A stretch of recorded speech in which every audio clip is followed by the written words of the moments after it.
A woman named Justice is causing a stir after admitting that she did not tip her hairdresser for a job that took over 7 hours and it cost $350. Did not feel like tipping was necessary on the service. For reference, this was $350 to get done. That averages out, took her 7.5 hours, $46 an hour. I think that that's a really good price. How many people are making $40 an hour? All right, so she said she didn't mean any shade to the hairdresser, and in fact, she praised the hairdresser's work, saying it was the best job she'd ever had, but she didn't want to tip because she's quite simply burnt out on tipping culture.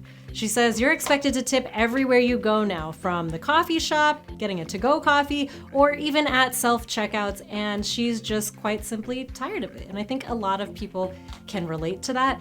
But of course, people are divided on this issue because service industry jobs, these people don't make a living wage a lot of times. This woman did because she's essentially making, $40 an hour, but a lot of people don't. So that's why they're divided on this issue. I can certainly relate to tipping fatigue. I'm a pretty generous tipper, but I do notice myself not wanting to order out or go out to eat as often because I look at how expensive food has gotten and how much the extra fee is going to be on top of that. So instead of not tipping, I just don't go.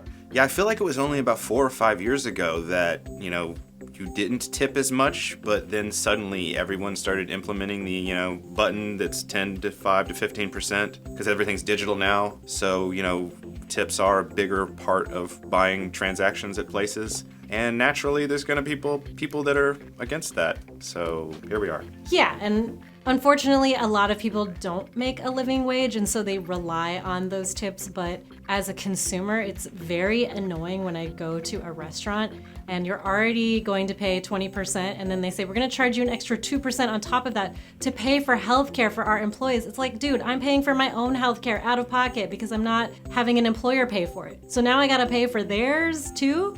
It's just crazy. We're all in the same boat and we're all trying to help each other out, but it's not really helping much. Well, yeah, the employer should be paying for the healthcare anyway and not pushing that onto the person buying the food. Yeah. But yeah, there are good things and bad things about the story. I do tip every chance that I can, not the maximum, but you're right, a lot of these people only live off the tips, so. Yeah, and a lot of people that do services like the hairstylist, she sets her rates high enough, hopefully, to account for the fact that people are not always going to be generous tippers. So I'm curious to know what her take on this is, if she will even accept that customer back in the future. Yeah, but, there are certain people in society that, they see that tipping is increasing because everything's become digital with that button system. And so they're going to get upset about it. And the technology now exists everywhere you go, and it's asking you for a tip. But the way that I see it is that this technology just came out in a lot of places.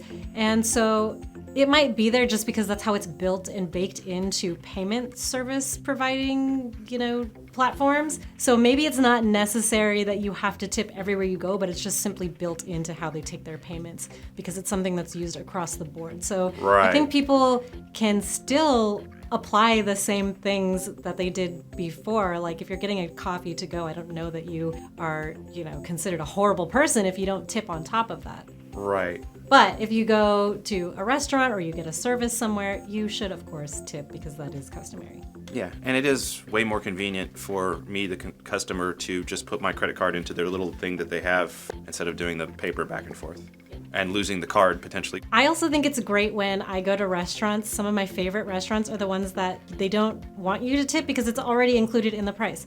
Like, I'm really bad at math. I hate having to get out my stupid Apple Watch and hit the 20% button every time and put in how much it costs. It makes me feel so stupid, but I wish that they would just put it in there and tell you what you owe and you could just call it a day. Okay. Be sure to subscribe if you liked this episode. Thanks for watching. I'm Brigida.